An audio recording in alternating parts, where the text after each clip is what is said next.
Alright, so today, Good morning, ma'am. our class orientation. I'm glad to see you all again. Kamusta kayo?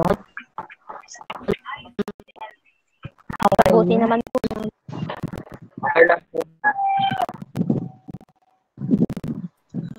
Po, ma'am. Pabuti ng pabuti po, Char.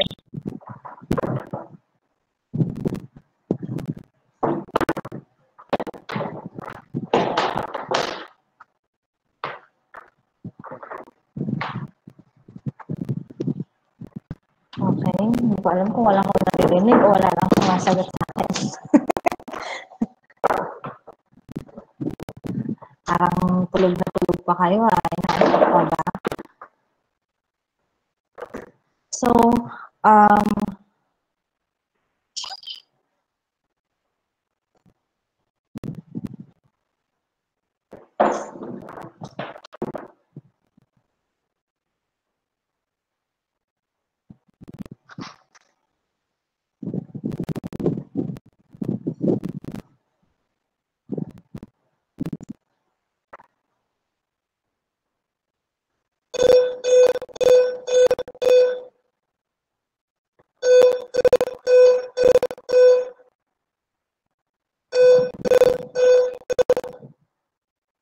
okay, so today we'll have an overview of our course. We will be discussing the requirements and also the class policies. Okay, and some reminders.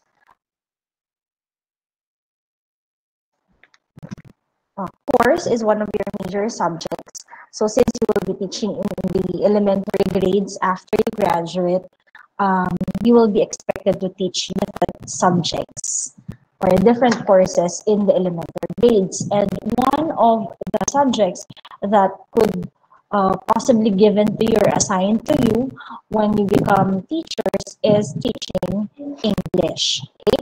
So EEDM 10 or teaching English in the elementary grades language arts is one of the components of your major subjects in teaching English. Okay? So next sem, I think, if I'm not mistaken, or yeah, next sem, first semester, next school year, you will be taking up teaching English in the elementary grades through literature. So, ang pagkakaiba nito doon sa isa is that we will on language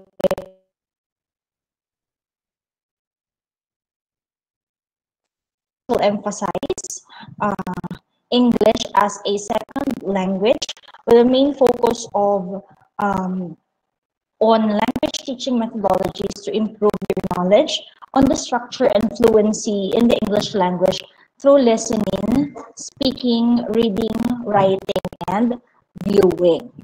Okay, so this is a, what do you call this?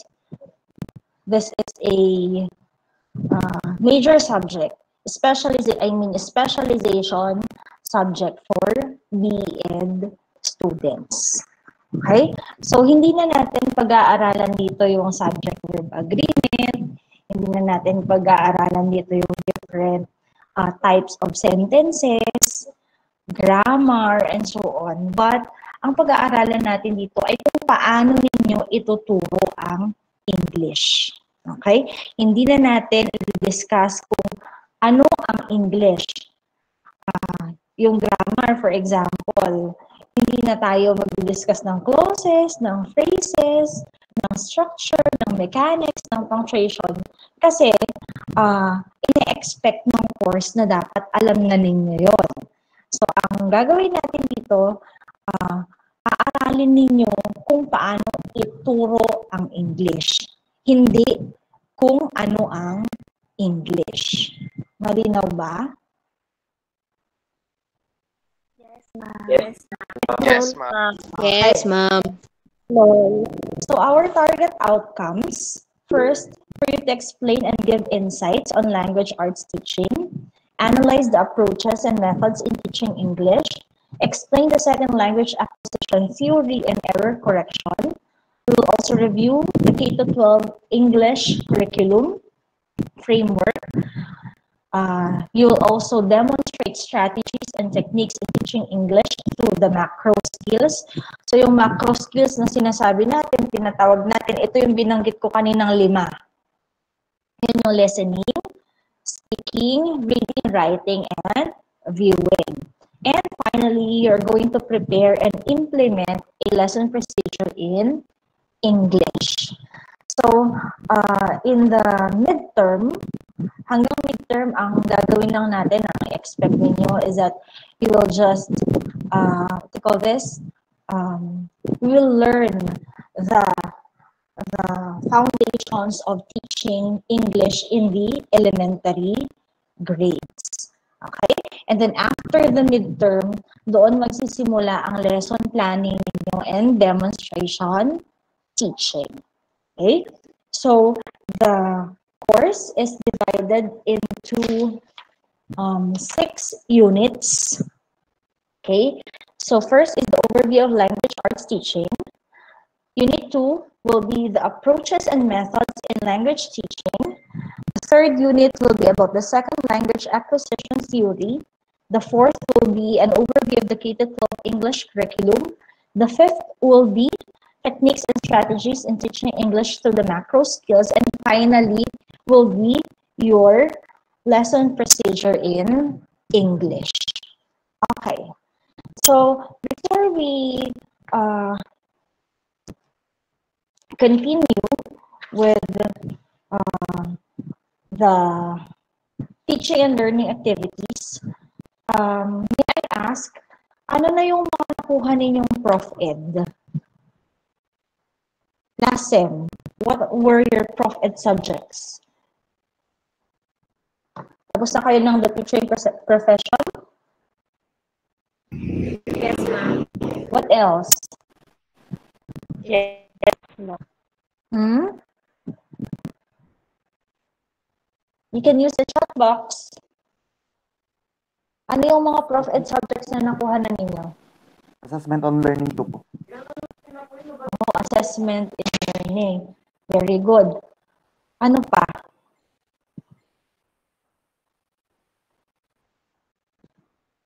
Yun lang, assessment lang at saka teaching profession.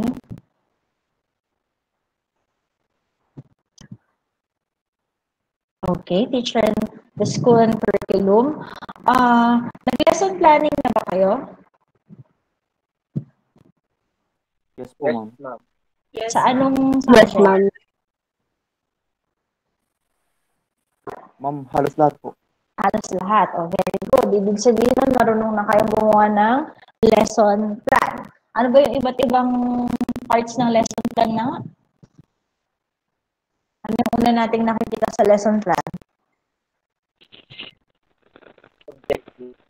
Objective. Okay? So, ano yung natatandaan ninyo sa paggawa ng objective? That should be? No ba yun? First day, magre-review tayo. May dapat S? smart. Oo, smart. Ano yung S sa smart? It should be specific, correct. And it should be measurable. And then, measurable, correct. Yes, it should be attainable. Ito, pinaka-importante to. Ano yung R? Realistic. Correct, realistic. Hindi yung objective mo, magpapabasa ka ng isang novel sa isang oras, di ba? It's not realistic. So it should be realistic and letter T, it should be time bound. Okay, correct. So, sa paggawa ng objectives, yun yung lagi natin tatandaan. What's the next part of the lesson plan?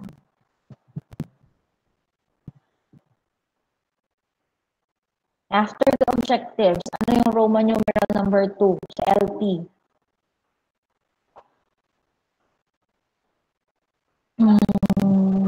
Ano yun? Subject matter, sabi ni RJ. Correct. Ano ang makikita sa subject matter?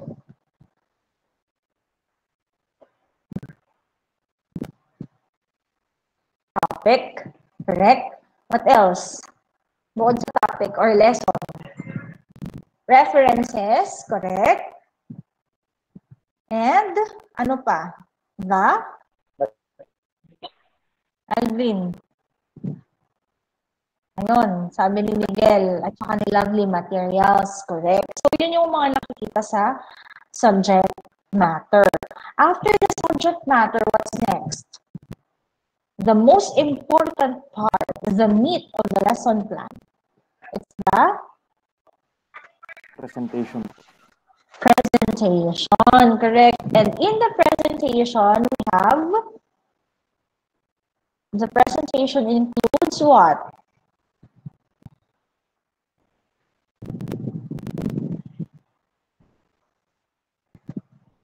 First is the preliminary activities, di ba? In the elementary grade, preliminary activities are very important because in this level of students, napaka-importante that we set routine. Okay? So, nakakatuwa minsan yung mga grade 1 teachers na very consistent ang routine. Okay? So, parang nagiging automatic na sa klase. This is very important because this sets the consistency of the teacher in the classroom management. So, magsisimula sa klase nang magulo ang mga upuan, diba? Nang hindi naka-arrange ang upuan, may mga kalat. This is when you check the attendance, diba? Or you lead the prayer, or you ask a student to lead a, and so on. And then, you'll have your motivation, or sometimes it's also called the mood setting, diba? It's the activity that you do to prepare your students or to stimulate the background knowledge of your students on the lesson that you're going to present. And then, you'll have your discussion. Diba? It could be a teacher-led discussion, but diba sabi nga natin, our classes should be student-centered. So, you could also have student-led group discussions in your presentation. Tapos, anong susunod? In English, you can have practice activities or the controlled practice.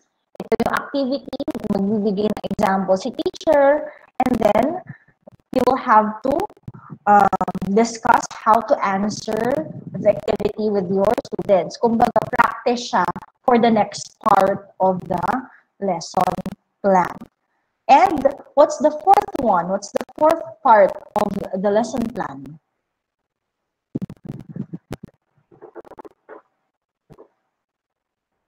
Yung subject nyo yun, last sem, sabi nyo, evaluation or assessment. Correct. So, this is when you test if your students are able to achieve or accomplish the objective. So, dapat sinusukat ni evaluation, mini-measure niya kung talaga bang na-achieve ng students mo yung tinarget mong objective. So, for example, if your objective is at the end of the lesson, the students should be able to write a simple sentence, then your evaluation should lead to that objective. It should be able to measure if your students were really able to write a simple sentence. And finally, sometimes the fifth part of the lesson plan is, what do you call this? Is optional, but traditional teachers would actually require this part. It's the assignment, correct? Progressive teachers also call this agreement because sometimes it's an agreement between the teacher and the class, diba? You don't give assignment to students that are not attainable o kaya that are not relevant, that are not useful. I remember a grade 3 teacher asking a student, a grade 3 pupil asking for 50 names of flowering plants. Imagine mo yun, 50. Bakit mo kailangan ng 50? Diba? It should be relevant. It should be attainable. And also, it should not eat up the time of your students with their family. So, the assignment could be a reinforcement activity especially if hindi masyadong na-attain yung ating objective, or it could also be a preparation for the next lesson. Pero ang laging tatandaan natin dito, ang assignment sana ay nasa mga 10 minutes to 20 minutes lang gagawin ng estudyante. Hindi yung name 50 flowering plants, diba? It's very unreasonable. Okay, why am I asking, or why are we reviewing the parts of the lesson plan? Because this is the culminating activity or the ultimate requirement that you would need to submit in this course. Okay? So, kung makikita niyo sa requirements sa binigay kong syllabus sa inyo, ano ang mga requirements doon? Or assessment strategies? Meron tayong quizzes and exams. This will all be scheduled. Okay? All the quizzes and exams will always be scheduled and they will be administered through Google Form. Okay? You will also have performance tasks, self-evaluation and peer evaluation, reports or research work if needed, preparation of a lesson procedure, and of course, demonstration teaching. Okay? So, and the grading system, quizzes and performance tasks will be 15%, class participation will be 10%, attendance 5%, term exams 30%, requirements is 40%, which consists of lesson procedure 15% and demonstration teaching for 25%. Okay, so how do we go about our class? This sem, I am going to try a new strategy. Last sem, what I did is I gave them the lecture first. So, lecture muna kami last sem. I give them reading assignment, independent reading assignment. And then after a day or two, we have the synchronous class. Okay? So, what transpired in that strategy? Number one, that I have observed is that students don't read the lectures. Okay?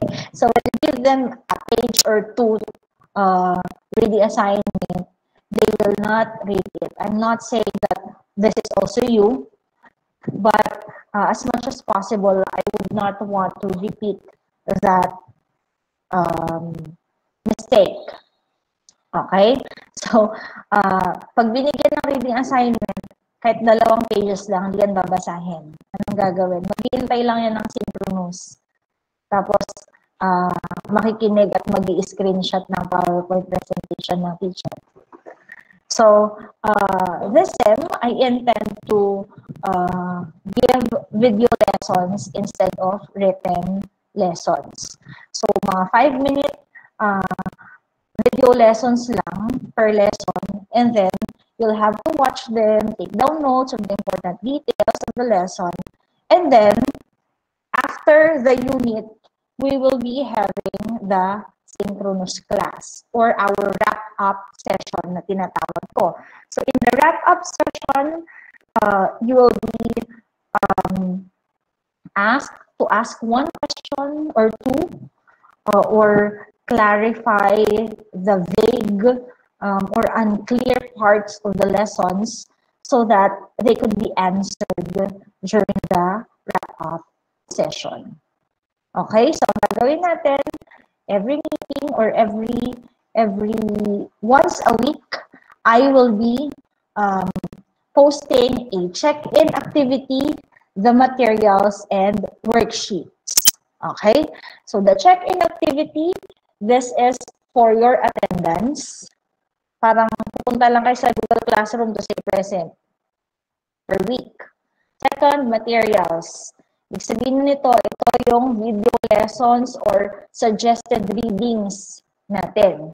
And then, worksheets or guide questions so that these could help you understand the lesson better.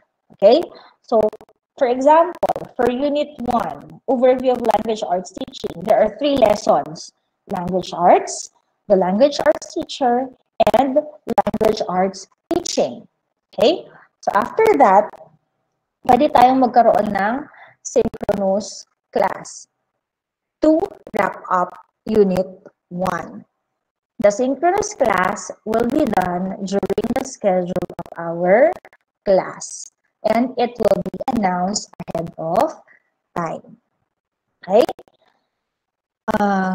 So that will be the schedule of our classes. You will not be required to attend or to have synchronous class or Google Meet session every meeting or every class is scheduled. Okay? How was your experience during the first semester? Anong part ng schedule sa klase, for example, ang nahirapan kayo? Nagsabi na kayo ngayon. Ano yung pinakamalaking challenge sa inyo last sem? Wala pong fixed schedule dati sa amin. What do you mean walang fixed schedule? I mean, ma'am, kailan lang? Yung parang ano po, ma'am, tawag dito, wala talagang, tawag dito, yung Hindi po nasusunod, ma'am. Hindi nasusunod yung class schedule ninyo, ganun? Kunyari tayo, di ba? Kunyari tayo 9:30 to 11 ng TTH, di ba? So, for example, si teacher hindi siya magtuturo ng TTH. Ganun ba yun? Not within your class schedule siya magtuturo.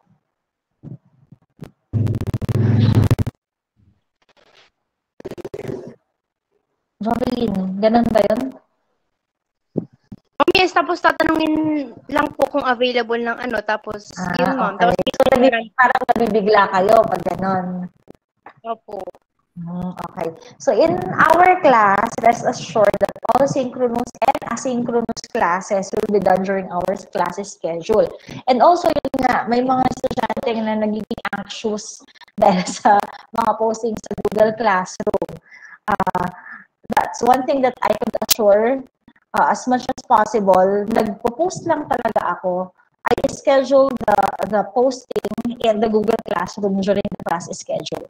So, for example, on Tuesday, next week, expect niyo na yung first check-in activity natin for Unit 1, the lessons, the video lessons ay at saka yung worksheet or guide questions ay ipopost ko sa Tuesday next week around 9:30. Okay? So, ganon gagawin natin sa klase natin. Totoo, mahirap talaga kapag walang schedule, yung pagbigla-bigla na magugulat na lang kayo, ay may klase pala. Okay? So, sige, iiwasan natin yun. I'll take note of that. And speaking of that, speaking of schedule, of course, I'll expect the same from you. Okay? Last time ako naman, ang naging problema ko, kahit alas 10 na ng gabi, o kaya kahit Sabado at Linggo, nag-message sa akin ng Sabado. Let's have what we call this digital detox after 5 o'clock, okay? And during Saturdays and Sundays. As much as possible, if you have questions about our subject, please ask them during our class period. Ngayon, pag kunyari alas 12 ng tanghali, may isip kayong tanong, ay, tapos na pala yung klase namin. Pero Monday to Friday pa, okay lang naman. You can ask questions during the weekdays, but please spare me after 5 o'clock and during Saturdays and Sundays. Kung hindi naman siya life and death situation, ay baka naman pwedeng alas 8 nyo na ako tanungin sa susunod na araw. O kaya ipagpalunes na natin. Total Tuesday naman ang klase ninyo. Okay ba tayo doon? At ako rin, as much as possible, I will not post or I will not announce at night or during weekends. Okay? Makakaasa kayo na during class schedule ako magpo-post. Unless merong very, very important at kailangan or very immediate or urgent tayong dapat gawin. Pero bihira naman yun kasi nga may schedule naman tayo. Ano pa ang naging problema ninyo? Kayo muna bago ako. Bukod sa minsan wala kayong schedule na nasusunod.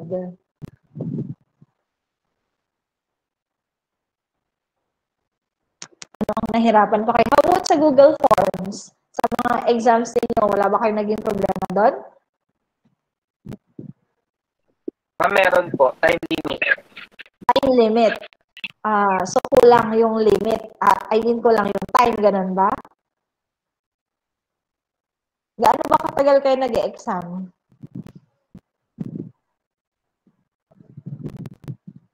Kunyari, midterm. Gaano katagal na naka-open yung Google Form? Hindi po pare-parehas. Hindi pare-parehas. Aldrin pa. What do you mean, nagkaroon kayo ng problema sa time limit?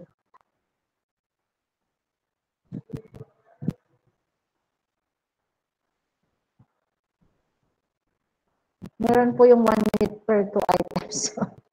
Okay. Paano yun? Paano nyo, how do you know na 1 minute per 2 items? Paano ba, nagsisynchronous kayo na nagsasagot? Kunyari dito sa Gmeet, kayo nag-quiz? 10 minutes for Hindi 20 items po, parang ganun. Okay. Pero sa Google Form? Yes, ma'am. Okay. Sinet po sa Google Form po. May time limit po. May time. Okay. Okay. In my class, usually, when we have major exams, like midterm and final exams, I give 70 to 100 items. So, yung teacher nyo naman ako, di ba? So, 70 to 100 items for the term exam. And usually, I give 1 hour. Pero minsan, na-extend ng 10 minutes. Depende sa mga estudyanteng nagmamakaawa. Dahil may na daw ang internet at hindi makapag-turn in. Yung shade. Walang shade ngayon, Juen. Hindi tayo mag-visit grade kasi naka-Google Form tayo. Medyo mas pinadali nga ngayon, di ba? Yun.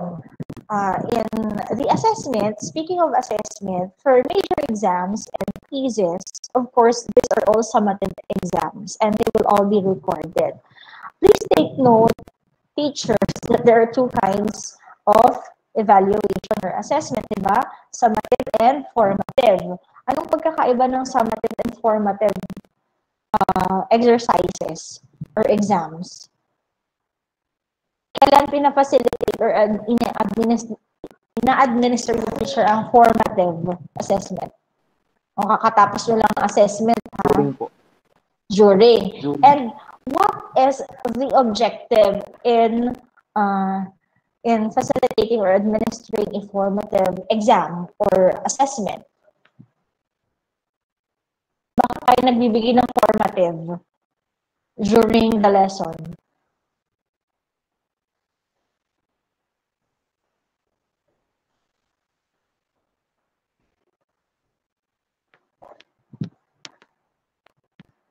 Why do we give formative assessment, teachers? Sumbong ko kayo sa teacher niyo sa assessment. Ayun, very good. The formative assessment. Para ma-check ko. Nakakagulat ka, Jovelyn. Sige, Jovelyn, go ahead. Kigtot shock. Jovelyn, para malaman ang... Ma'am, para kung nakakasabay ba yung bata. Okay, correct. Para habang nagtuturo ka pa lang, na-assess mo na, di ba, kung naiintindihan ba ng estudyante o hindi ang inyong lesson. Tama. So, Ni-record natin ito, pero hindi natin ginigradean. So, all of your formative assessment will be part of your class participation. Okay? For example, may exercise tayo sa Google Classroom, may worksheet kayo. Ay, hindi naman pala graded. Ungraded naman pala to, di ko na gagawin. Hindi. Because that will help me gauge if you really understood the video lesson. Para alam ko kung saan mag-focus ang wrap-up session natin. Kapag tayo ay nag-synchronous at the end of the unit. Usually, ang wrap-up session ay ginagawa ko every 2 weeks. Okay? So, expect ninyo na at least every 2 weeks magkakaroon tayo ng Google Meet session or tinatawag nating synchronous session. Okay? So, yung sa formative assessment natin, for example, exercises in the Google Classroom may not be graded, may not. So, they may or may be graded depending on the worksheet or the lesson.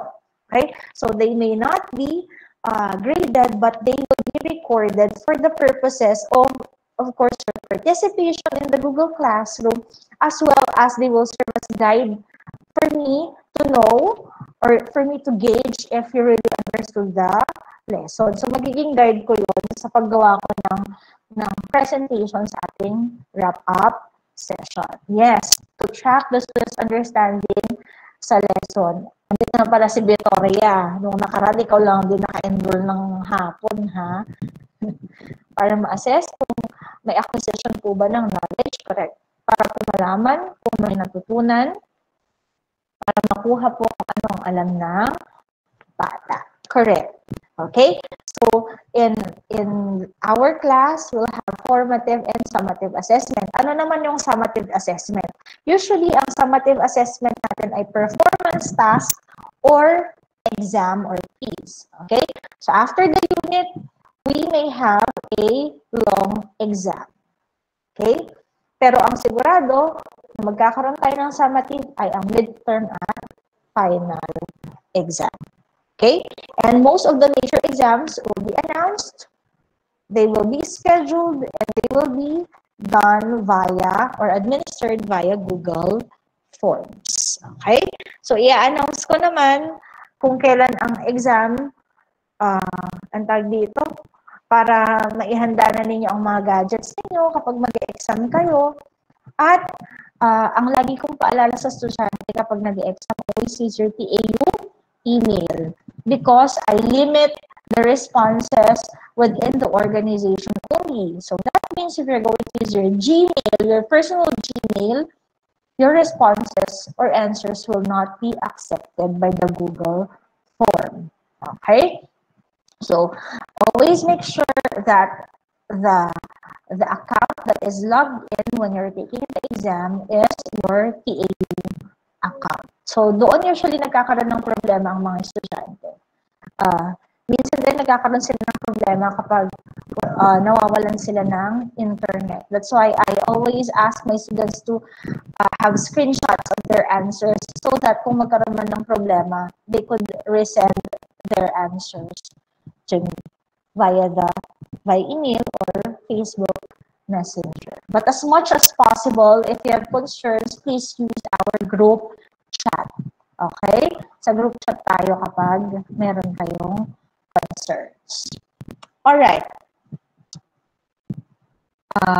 Demonstration teaching and lesson planning.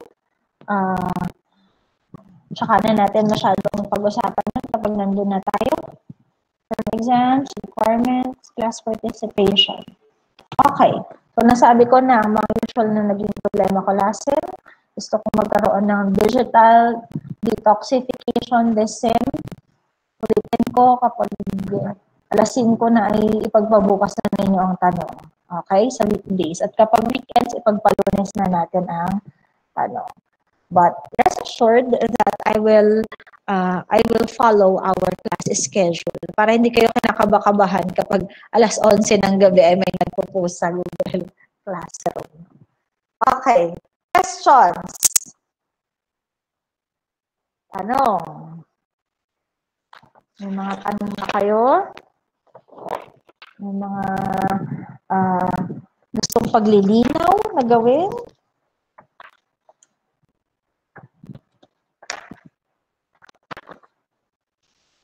Wala?